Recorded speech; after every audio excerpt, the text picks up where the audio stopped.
KVS PRT 2022 के syllabus के बारे में डिटेल में चर्चा करने जा रहे हैं। अगर आप अभी केवीएस पीआरटी 2022 के लिए आवेदन किए हुए हैं तो ये वीडियो देखना आपके लिए बेहद महत्वपूर्ण है। देखिए, किसी भी कॉम्पिटिटिव एग्जाम की तैयारी करने से पहले आप ये सुनिश्चित करिए कि आप उसके पैटर्न को समझ रहे हैं या नहीं, यानी कि पिछले वर्षों के पेपर को आप जरूर देख लीजिए जब भी आप केवीएस की तैयारी कर रहे हैं।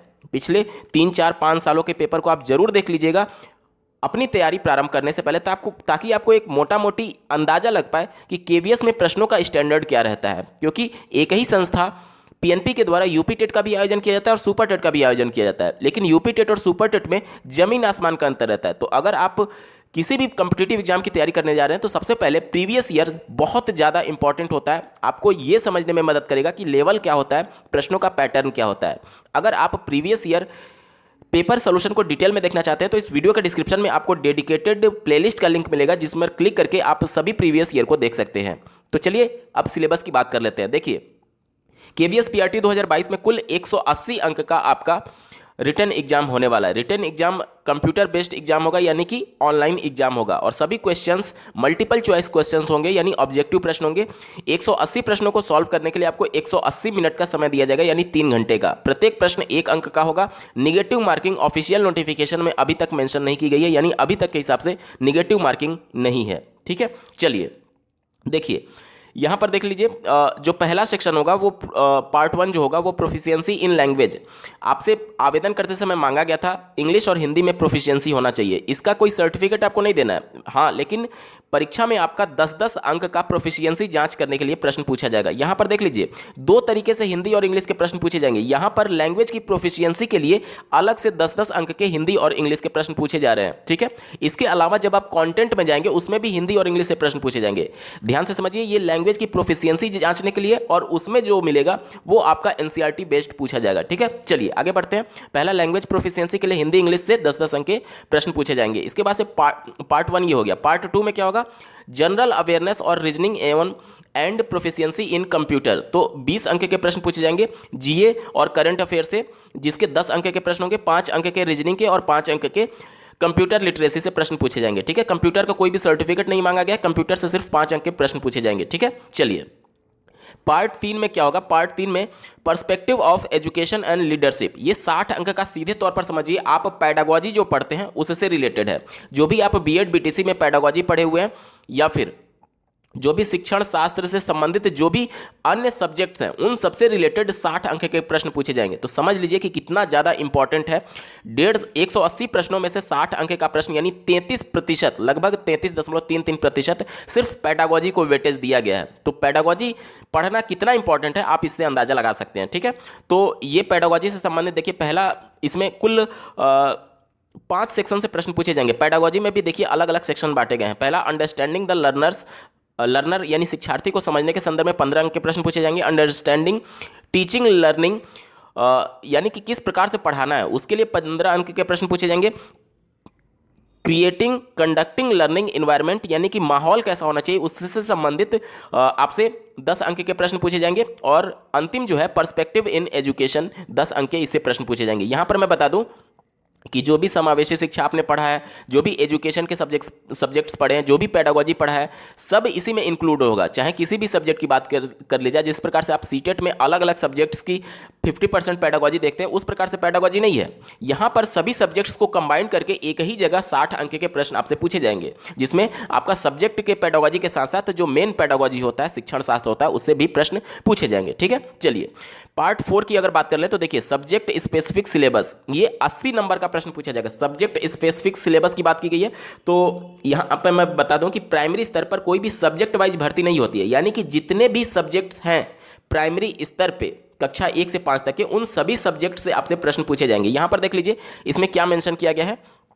देखिए यहां पर मैं बता दूं, देखिए जो सब्जेक्ट डायरेक्ट रिक्रूटमेंट, यहाँ पर देख सकते हैं syllabus of exam for direct recruitment of PRT. वहाँ पर जो एक मोटा मोटी आपको ओवरव्यू दिया गया था, एक आउटलाइन दिया गया था। अब सिलेबस में क्या क्या है डिटेल में यहाँ पर बात की गई है। ठीक है, चलिए पार्ट 1 जो होगा, देखिए वो प्रोफिशिएंसी इन लैंग्वेज आपसे पूछा जा रहा है, यानी कि 20 अंक के प्रश्न पूछे जाएंगे, जिसमें जनरल इंग्लिश और जनरल हिंदी से प्रश्न पूछे। अब जनरल इंग्लिश में देखिए reading comprehension, word power, grammar and usage, और हिंदी में भी पठन कौशल, शब्द सामर्थ्य, व्याकरण और प्रयुक्ति। ठीक है, ये जनरल हिंदी और जनरल इंग्लिश के प्रश्न हो जाएंगे। पार्ट 2 में जो जनरल अवेयरनेस और रीजनिंग एंड प्रोफिशिएंसी और कंप्यूटर के बारे में 20 अंक के प्रश्न पूछे जाएंगे। उसमें क्या हो जाएगा, देखिए कंप्यूटर लिटरेसी, रीजनिंग एबिलिटी और जीए एंड करंट अफेयर की बात की गई थी। पार्ट 3 में देखिए perspective on education and leadership की बात की गई थी। तो इसमें देखिए अलग अलग अब डिफाइन किया गया कि किससे रिलेटेड आपसे प्रश्न पूछे जाएंगे। पहला जो टॉपिक था अंडरस्टैंडिंग द लर्नर्स, तो इसमें देखिए कॉन्सेप्ट ऑफ ग्रोथ यानी विकास का सिद्धांत, मैचुरेशन एंड डेवलपमेंट यानी कि परिपक्वता और विकास, principles of debates of development tasks and challenges, ये सभी टॉपिक वाइज यहाँ पर मेंशन किए गए हैं। इसी प्रकार से देखिए अंडरस्टैंडिंग टीचिंग लर्निंग में देख सकते हैं आप role of teachers, role of learners, choice of teaching method, classroom environment, ये सभी आप पेडागोजी में पढ़ रहे होते हैं। ठीक है, इसके बाद से देखिए क्रिएटिंग कंडक्टिंग लर्निंग इन्वायरमेंट, तो इसमें the concept of diversity, disability and inclusion, ये समावेशी कक्षा की बात की गई है। इसके बाद से देखिए implications of disabilities as social constructs, type of disabilities, ये सभी जो आप पढ़ रहे होते हैं, अधिगम, विकार, शारीरिक अक्षमता, उससे रिलेटेड ये प्रश्न पूछे जाएंगे। इसके बाद से देखिए स्कूल ऑर्गेनाइजेशन एंड लीडरशिप, तो leadership as reflective practitioners, team builders, initiators, coach and mentors, इससे संबंधित ये प्रश्न पूछे जाएंगे। तो ये सभी आप, और यहाँ पर मेन पॉइंट देख सकते हैं आप पर्सपेक्टिव इन एजुकेशन, तो यहाँ पर नए सिलेबस में राष्ट्रीय शिक्षा नीति 2020 को भी मेंशन किया गया है। पिछली जो भर्ती हुई थी 2018 में, उसके बाद एनईपी यानी राष्ट्रीय शिक्षा नीति जारी की गई है, तो राष्ट्रीय शिक्षा नीति को भी इंक्लूड किया गया है। बहुत इंपॉर्टेंट टॉपिक है और बहुत अच्छे प्रश्न पूछे जाएंगे इस बार की परीक्षा में। इसके अलावा आरटी एक्ट से प्रश्न पूछे जाएंगे, स्कूल करिकुलम के बारे में प्रश्न पूछे जाएंगे, स्कूल स्टेजेस के बारे में प्रश्न पूछे जाएंगे, तो ये सभी प्रश्न पूछे जाएंगे। ठीक है, तो इससे रिलेटेड आप देख सकते हैं 60 अंक का ये पेडागोजी पूरा होने वाला है। इसके अलावा 80 अंक का जो होगा वो सब्जेक्ट स्पेसिफिक सिलेबस होगा। इसके लिए आपको बोला गया कि एनेक्सचर जो है उसको रेफर करना है, तो चलिए मैं एनेक्सचर में लेकर के चलता हूं। देखिए ये एनेक्सचर है, subject specific syllabus for PRT. यहां पर देखिए डायरेक्ट रिक्रूटमेंट 2022 की बात की गई है। देखिए मेंशन किया गया subject specific syllabus includes the concept of NCERT CBSE syllabus and text book class 1 to 5th as indicated under specific subject headings, यानी कि कक्षा 1 से 5 तक की जो एनसीईआरटी की बुक है उसमें जो कुछ भी चैप्टर्स दिए गए हैं, जो कुछ भी हेडिंग्स दिए गए हैं, उसी से रिलेटेड आपसे प्रश्न पूछे जाएंगे। लेकिन जो डिफिकल्टी का लेवल होगा वो हाई स्कूल स्तर तक का होगा। यहां तक क्लियर? देखिए यहां पर देख सकते हैं however the question will be testing the depth of understanding and applications of these concepts as level of senior secondary up to class 12th।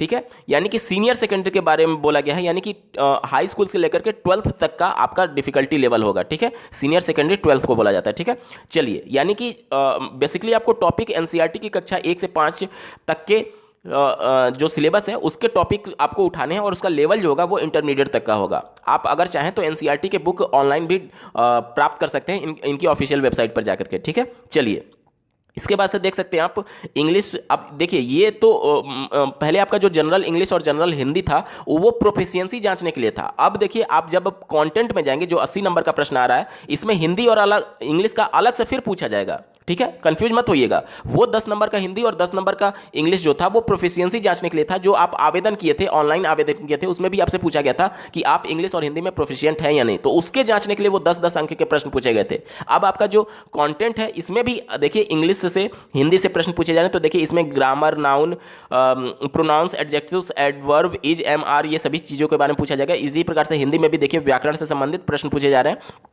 ठीक है, मैथमेटिक्स का सिलेबस आप देख सकते हैं, इसमें shapes and special in understandings की बात की गई है, सॉलिड्स की बात की गई है, राउंड्स की बात की गई है, नंबर्स की बात की गई है, ये सभी से प्रश्न पूछे जाएंगे। इसके बाद से देखिए इन्वायरमेंटल साइंस यानी कि ईवीएस से संबंधित family and friends, food, shelters, water, travel, things we make and do, तो ये वही चीज़ है जो कि ईवीएस में 6 थीम आपको बताया जाता है।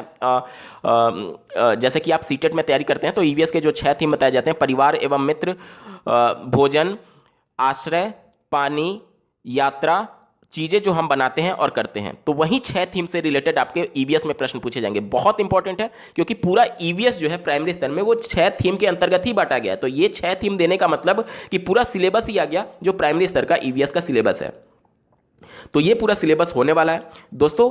अगर आप प्रीवियस ईयर पेपर के कंप्लीट सोल्यूशन को देखना चाहते हैं तो इस वीडियो के समाप्त होने के बाद से इस वीडियो का डिस्क्रिप्शन जरूर चेक करिएगा। साथ ही साथ अगर आप इस पीडीएफ को प्राप्त करना चाहते हैं तो इस वीडियो का डिस्क्रिप्शन में आपको डेडिकेटेड लिंक मिल जाएगा, जिस पर क्लिक करके आप इस पीडीएफ को प्राप्त कर सकते हैं सिलेबस के। ठीक है, इस वीडियो को देखने के लिए आपका बहुत बहुत धन्यवाद। भगवान करे आपका दिन शुभ हो।